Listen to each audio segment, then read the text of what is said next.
નવાનગર એટલે કે જામનગરના મહારાજા જામ સાહેબ સર દિગ્વિજયસિંહ જાડેજાને ભારત રત્ન આપવાની માંગ ઉઠી છે। આ માંગ સંસદમાં ગુંજી। રાજ્યસભા સાંસદ કેસરી દેવસિંહ ઝાલાએ સર દિગ્વિજયસિંહની સિદ્ધિઓનું વર્ણન કરીને માંગ કરી કે તેઓને ભારત રત્નથી સન્માનિત કરવામાં આવે। महाराजा जाम साहेब दिग्विजय सिंह ऑफ नवानगर को भारत रत्न देने के लिए मैं आज खड़ा हुआ हूं। महोदय, इस देश No, you sit down. I will give you. इस देश No, के you don't आजादी के disturb others. समय You please sit down. You please sit down. You 565 से please sit ज्यादा down. रजवाड़े इस देश के You अंदर देशी don't रजवाड़े disturb others. कार्यरत है। No. देश को No, आजादी के nothing will कार्यक्रम go में on आगे record. बढ़े You तब don't disturb others. You Sardar please sit Vallabh भाई down. पटेल जो देश के पहले गृह प्रधान थे, उनको जवाबदारी दी गई कि रजवाड़ों को इकट्ठा करने का। 565 से ज्यादा रजवाड़ों में से गुजरात के सौराष्ट्र प्रांत के अंदर 217 जितने रजवाड़े I have also not उपस्थित said थे। anything. सर, इन 217 से ज्यादा रजवाड़ों को सौराष्ट्र में एकत्रित करने का काम सरदार पटेल साहब ने जाम साहब को दिया था और ये अगत्य का प्रश्न उन्होंने निष्ठावान और राजधर्म के माध्यम से उन्होंने सॉल्व किया। उनका व्यक्तित्व इस प्रकार का था कि एक युवा अवस्था में उन्होंने आर्मी ज्वाइन करके अफगानिस्तान के अंदर अपना फर्ज निभाया। दूसरे विश्व युद्ध के अंदर भारत का प्रतिनिधित्व उन्होंने एलाइड फोर्सेस के वॉर कैबिनेट में किया।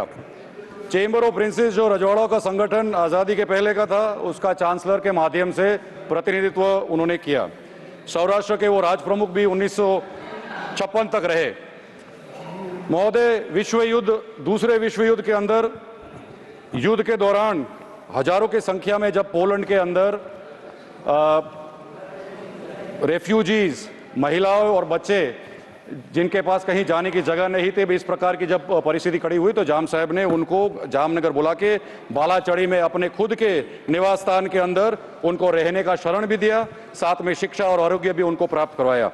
ये मानवीय भाव को देख के पोलिश पार्लियामेंट ने 2016 में एक प्रस्ताव पारित किया हाउस के अंदर उनको सम्मान करते हुए, और एक स्क्वायर महत्व जो चौराया है वॉर्सो के अंदर, उसको गुड महाराजा स्क्वायर के नाम से उनको घोषित किया। पिछले महीने ही महोदय, मोशव नेवातिम करके विस्तार है इजराइल के अंदर, उन्होंने भी एक स्टैच्यू के माध्यम से उनका सम्मान किया। महोदय, आज़ादी के बाद आस्था और श्रद्धा का महत्वपूर्ण केंद्र सोमनाथ मंदिर में जब सरदार पटेल और के.एम. मुंशी के साथ ट्रस्ट में बैठ के उस पूरे मंदिर का निर्माण का कार्य भी जाम साहेब दिग्विजय सिंह जी के माध्यम से हुआ। इतने सारे कार्य जो उनके लाइफ में हुए हैं, मैं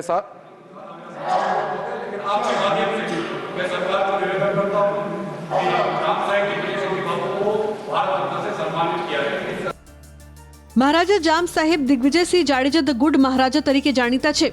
તેઓ નવાનગર એટલે કે જામનગરના રાજા હતા। તેમણે 1933 થી લઈને દેશી રાજ્યોના વિલીનીકરણ સુધી શાસન કર્યું હતું। વિશ્વયુદ્ધ દરમિયાન તેમણે બ્રિટિશ ભારતીય સેનામાં પણ સેવા આપી। ક્રિકેટનો પણ તેમને શોખ હતો। તેઓ બીસીસીઆઈના પ્રમુખ પણ રહ્યા હતા। પ્રજા વત્સલ રાજા અને અપાર સિદ્ધિઓ ધરાવનારા સર દિગ્વિજયસિંહને ભારત રત્ન આપવાની માંગ ઉઠી છે। સોમનાથ મહાદેવ મંદિરના જીર્ણોદ્ધારમાં પણ જામ સાહેબ દિગ્વિજયસિંહનો અમૂલ્ય ફાળો રહ્યો છે। બીજા વિશ્વયુદ્ધ દરમિયાન તેમણે પોલેન્ડના 1000 બાળકો તથા મહિલાઓને બાલાચડીમાં આશ્રય આપ્યો હતો। એટલા માટે જ પોલેન્ડના વોર્સો શહેરમાં તેમના નામ પરથી ચોકનું નામ અપાયું છે, જે गुड महाराजा स्क्वायर तरीके ओळखाय छे।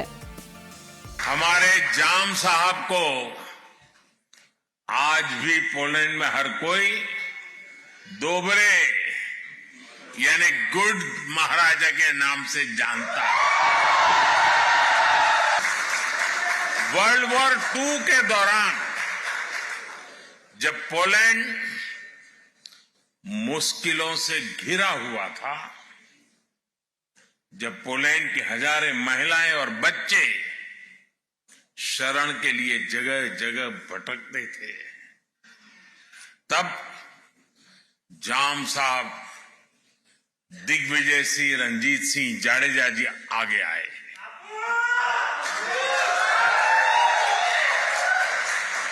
उन्होंने